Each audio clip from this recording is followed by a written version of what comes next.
Thanks for joining us from the Ohio AgNet, the voice you know with the news you trust studio, sponsored by BASF, where you can count on the trusted performance of Allivo seed treatment to protect your soybean crop. I'm Dusty Sonnenberg. Under clear skies, I've got 52 degrees on the barn thermometer this morning, and the forecast is for a beautiful late summer day. Now, soybean harvest has begun in the area with some of those early planted April beans. No yield reports yet, but there are a lot more later planted fields that are still adding bushels after the rainfall we received in the last 24 hours.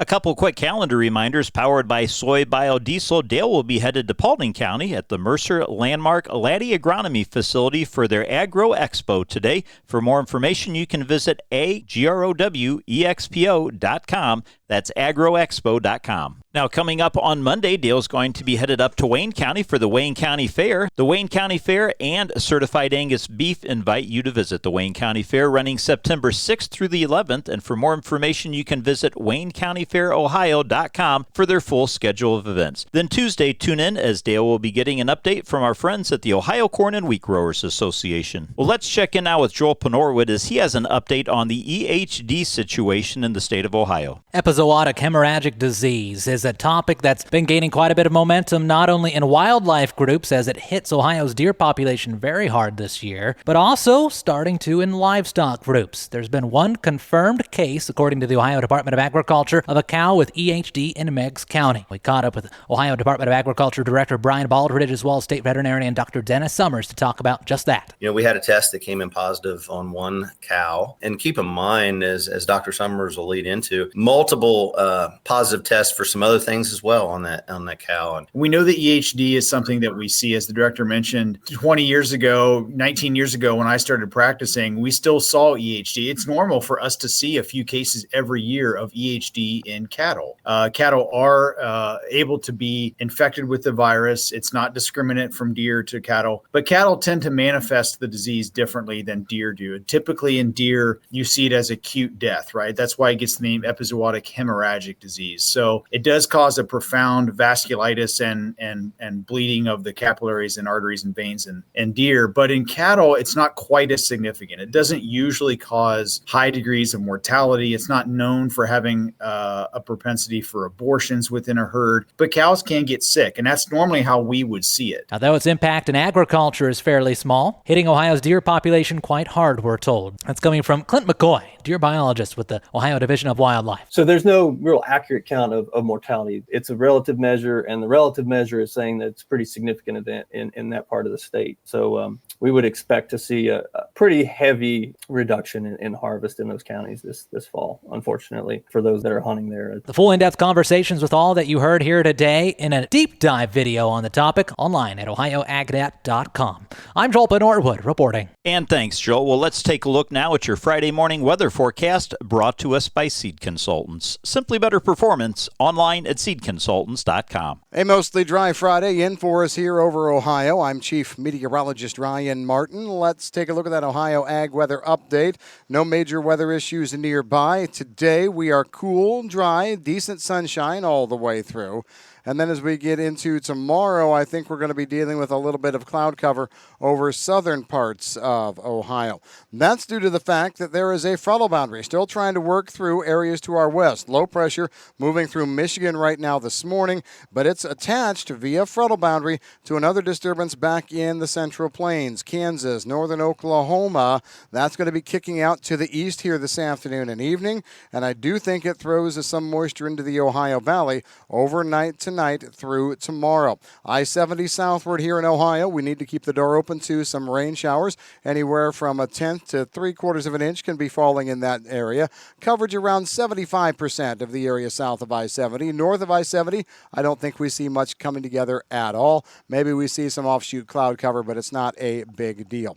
Everybody turns out partly to mostly sunny as we go through the finish of the weekend for Sunday, and we start next week the same way. Good sunshine and cool. As a matter of fact, I think think the coolest air out of the next several days will be in here on Monday morning, with lows bottoming out in the 40s. We see temperatures moderate the second half of next week. However, that temperature moderation does not lead to any increase in precipitation. Few clouds around on Wednesday, but I don't think they do anything on moisture. If that's the case, we stay dry through the following weekend and through the middle part of the next week. The 17th into the 18th, maybe our next front tries to get in here. Well, I think the front itself does get here, but moisture is falling apart as it arrives. We could make it all the way till closer to the 21st, 22nd before we see significant rainfall anywhere close to Ohio. It's definitely a dry period on the way. I'm Ryan Martin. Thanks, Ryan. Stay tuned. We'll be back with more after this. Biodiesel isn't just a fuel, it's a game changer for your engine, your wallet, and your farm. Cleaner burning and efficient, biodiesel enhances engine life, power, and fuel economy. Plus, it delivers real value, adding $1.33 to every bushel of soybeans grown. That's 13% more value per bushel, directly tied to the biofuels market. Ready to turn soybeans into power and drive with purpose? Learn how at soyohio.org. Get ready for the 63rd Annual Farm Science Review, September 16th through the 18th near London, Ohio. Explore hundreds of exhibits, field demonstrations, and educational sessions. Get pre-sale discounted tickets at participating OSU Extension offices, agribusinesses, or online at fsr.osu.edu. Plan your trip with the digital directory and mobile app, and follow Farm Science Review on social media. Don't miss the 63rd Farm Science Review, September 16th through the 18th. Joining me today is Patty Mann. Patty is with the Ohio Corn Marketing Board. And Patty, you're about to partake a mission traveling overseas, something you've done in the past on behalf of Ohio's farmers, but this time to Indonesia and Jakarta, of all places, probably a part of the world a lot of folks don't think of when they think about agriculture. I guess first off, maybe tell us a little bit about the mission itself and what the goal is. Well, the goal is to connect with buyers in our part of the world. The Southeast Asian market has been huge for Ohio corn and ethanol here of late. So the buyers there love to connect and develop relationships with the farmers that actually grow those products that they're buying. So that's the mission there, and really looking forward to that in about a week and a half. So the Ag Asia Cooperator Conference is what it's called. Where will some of the different players be from? The Soybean Association will be there, and as always, we travel with U.S. Grains and Bioproducts Council, and we meet up with staff that are stationed in that country, and they'll travel from other parts of the world to join the conference as well. Well, anytime an organization can put farmers at the table with buyers from other countries, to me that really says these are farmers' checkoff dollars at work doing what we need, generating and increasing that demand. Yeah, the buyers just love to meet the farmers, and I'll have the opportunity to take part in a panel,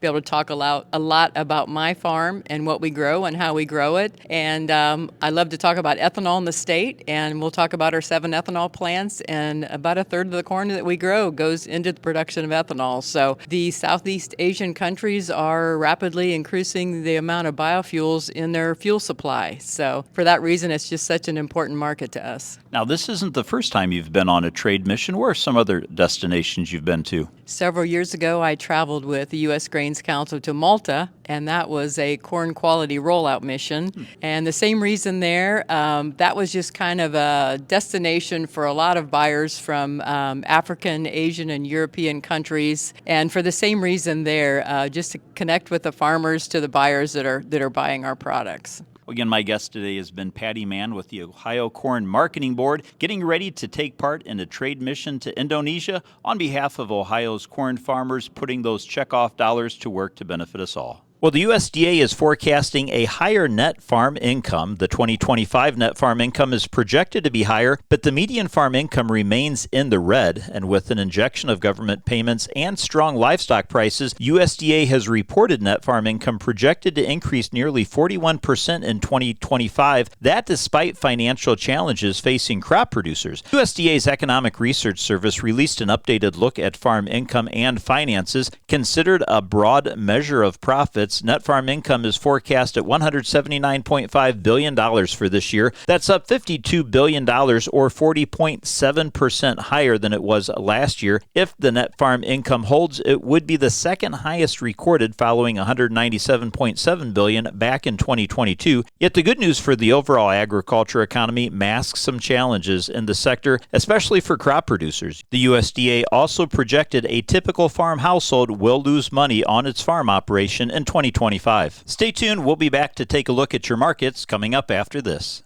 Whether you're in the fields or on the farm, creating a safer work environment has never been easier. BWC's safety consulting services are included with your policy premiums and offer training and education for everyone in your farming operation. It's always the right time to make safety a priority. Visit bwc.ohio.gov or call 1-800-644-6292. The Ohio Bureau of Workers' Compensation, here to help you work safely. Attention construction pros. Purple Wave Auction brings quality equipment to your fingertips. Join our bi-weekly online auctions featuring dozers, excavators, loaders, and more. We provide detailed listings, photos, and seller contact info. Inspect online or in person. With our no reserve policy, every item sells to the highest bidder. Visit purplewave.com today and see why informed builders choose Purple Wave. Transparent processes, real deals, your next great purchase awaits. purplewave.com. It's time now for today's market analysis, brought to you by the Louis Dreyfus Company. Excited to be building the newest state-of-the-art soybean crush facility in Upper Sandusky, Ohio. Call 574-566-2113 for information on soybean marketing to LDC. Grain markets pulled a rabbit out of the hat yesterday afternoon. As we closed up, we saw the bean market and corn market both working into positive territory. A little bit of a surprise here. It wasn't huge on either market, but it was positive just a little bit. So where do we go from here? Let's talk through yesterday's market action just a little bit. Meanwhile, I will say as we lead things off here that the wheat markets did not get involved yesterday, finishing lower all the way through. But corn and beans, here's what I can tell you as we take a look at weekly export sales. Those numbers are going to be out here later today, and we should see the weekly export sales report have numbers in it that will eat up about 260,000 metric tons of flash reported sales of corn here as of late. So that's going to be interesting to see what comes out on the other weekly export sales numbers. Meanwhile, the totals are all over the board for soybeans. Net cancellations on old crop. New crop could see purchases as high. The highest trade guess is 1.6 million metric tons. However, that would still be about 21% lower than the prior 5-year average. Remember, the prior 5-year average, though, does have a couple of big phase one buys in from China in past years. The other thing I want to draw your attention to here this morning, weekly ethanol production report, the EIA report out, and it showed yesterday ethanol production 1.075 million barrels per day. That's 1.3% higher year on year. The 4-week of August activity is 0.2 percentage point higher year on year. However, as we look through the September to July corn usage for ethanol, we are under USDA's pace, and that means that in August we needed to see about a 6% higher year-on-year number. We did not see that here. That means we're probably going to miss USDA's old crop corn usage for ethanol by about 25 million bushels.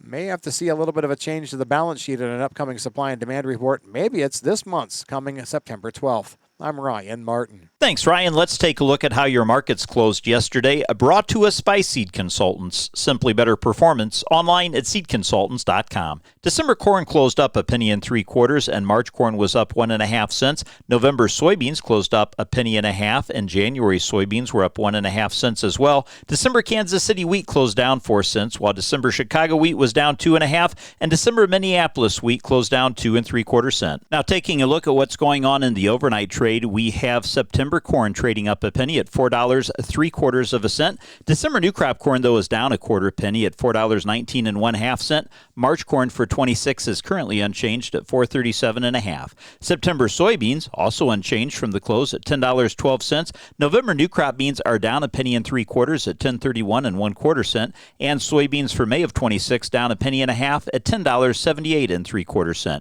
Wheat for September trading up 4 1/4 at $5.06 1/2. Your December wheat up a penny at $5.20 1/2, and wheat for March of 26 up a half a penny at $5.36 1/2. Now on the livestock side, October live cattle closed the day down $1.37 1/2, $236.95. December cattle were down $1.70 at $238.55. October lean hogs closed $1.20 higher, $95 2 1/2, and December hogs were up 17 1/2 cents at $87.30. Feeder cattle for October closed down $2.55 at $358.95. Well, thanks for joining us and have a great day, everyone. This is the Ohio AgNet.